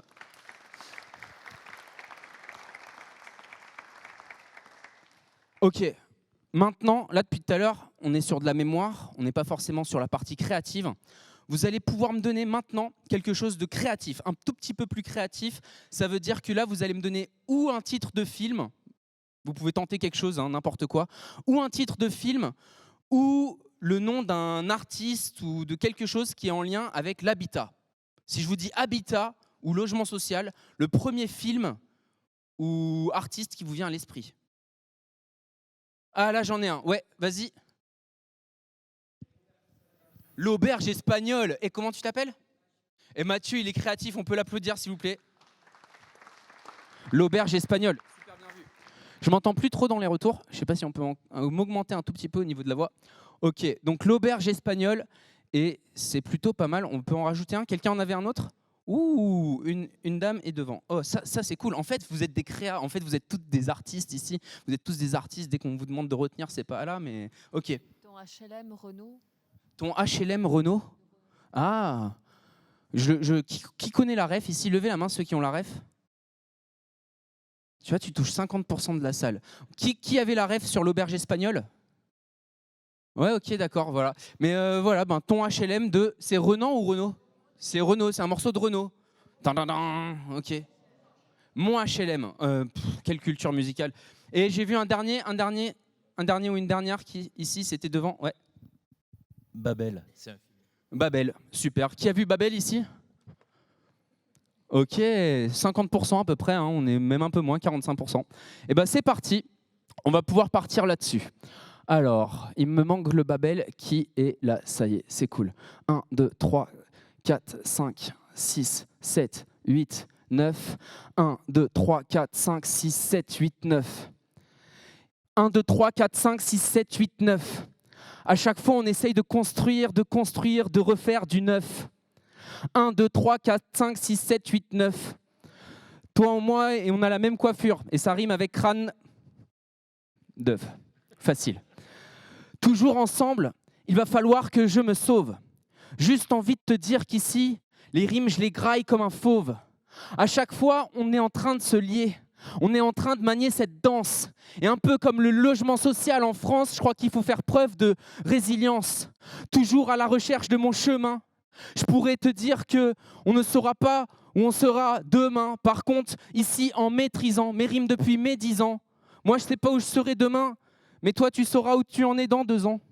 C'est ce que tu nous as dit tout à l'heure en termes de trésorerie. Oui, c'est écrit. Juste envie de te dire qu'ici, je balance toute ma mission. T'as compris qu'ici, je le fais tranquillement avec passion. Et comme le logement social, je crois que j'essaye de faire preuve de ma capacité d'adaptation. On est toujours en train de se rechercher. Mais la France, je crois qu'elle s'est blessée. Peut-être que l'habitat arrivera à affronter ces décès. On est toujours en train de se chercher. Et maintenant, je ne suis pas en train de faire deuil. L'habitat va affronter ses décès, mais il ne va pas finir dans un cercueil. On pourrait toujours dire qu'aujourd'hui, la cigale, elle veut un toit. Elle veut même plus de sa belle guitare. Les fonds sont gelés. Les fonds sont surgelés. À croire que la France s'est inspirée d'Emmanuel Picard. On est toujours en train de partir dans tous les sens. Viens, je ne cherche pas juste la reconnaissance. Je pourrais te dire qu'ici, on va toujours entrer dans l'action. C'est vrai que parfois, en tant que locataire, on ressent de la frustration. Et je pourrais dire qu'ici, à chaque fois, tout ne m'est pas dû. Par contre, je sais que dans 2 ans, tout ne sera peut-être pas perdu. Tout n'est pas perdu. Parce que la vie est un délice. Tout n'est pas perdu. Merci pour la rime, Michaelis. On est toujours en train de se chercher. On a des rimes qui sont perchées. Et je sais que je pourrais te dire qu'ici, je continue. Je balance des rimes et parfois, je m'en fous de leur valeur. Demande à Domo France. S'il y a de la favélisation, c'est peut-être que la France cherche des nouveaux footballeurs. Toujours en train de me glisser, toujours en train de me hisser. Je me dis qu'ici, avec les rimes, je les prends et tout de suite, je rigole. Je te fais une projection. Dans 10 ans, peut-être que les HLM, ce sera une auberge espagnole. La rime n'est-elle pas belle? La rime n'est-elle pas belle? Bientôt, on va rajouter un nouveau label et ce sera peut-être celui de Babel. J'ai envie de te dire qu'ici, maintenant j'arrive dans ce gang. Moi, comme Babel ici, je vais échanger avec toutes les langues. Et même s'il n'y en a qu'une seule à la fin, je chercherai encore le chemin. Je pourrais te dire qu'ici, je ne serai plus où je serai demain. Et je continue à me dire qu'ici, je rappe pour les Français qui ont la chance d'avoir ce système. Pas comme les gens qui sont aux Philippines ou au Laos. D'ailleurs, quand on parle de Laos, c'est peut-être parce qu'il y a eu l'inflation que je parlais de Laos. On est toujours en train de se chercher et on ne pourrait pas oser ici tranquillement dans les prés. Moi, comme l'inflation, je cherche la hausse de votre intérêt. Pour les mots ou pour le partage, on est en train de se dire que parfois on vit un carnage. Ce qui est sûr, c'est qu'on continue facilement ici et sans problème. Maintenant, je vous laisse tranquillement. La rime, je lâche, elle aime que je lâche. Elle aime, mais pas que je lâche. Elle m'aime. Elle sait qu'on est tous ensemble, posés ici. La rime, je la prends et je l'accoste. Peut-être que l'information est passée comme une lettre à la grande poste.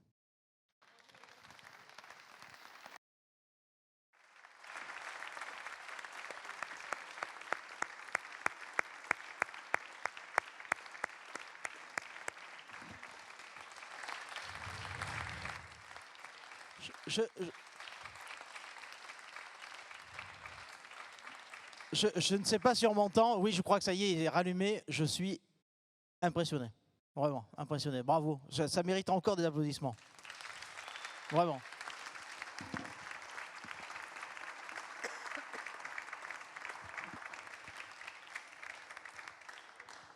C'était une jolie façon de conclure cette soirée. Je ne sais pas ce que vous en pensez. Hein? On avait prévu éventuellement quelques questions, mais j'ai l'impression qu'on a fait vraiment le tour des questions. À moins que vraiment il y en ait une qui vous brûle les lèvres, on a encore le temps d'y répondre. Oui, il y a une question. Allez, on la prend.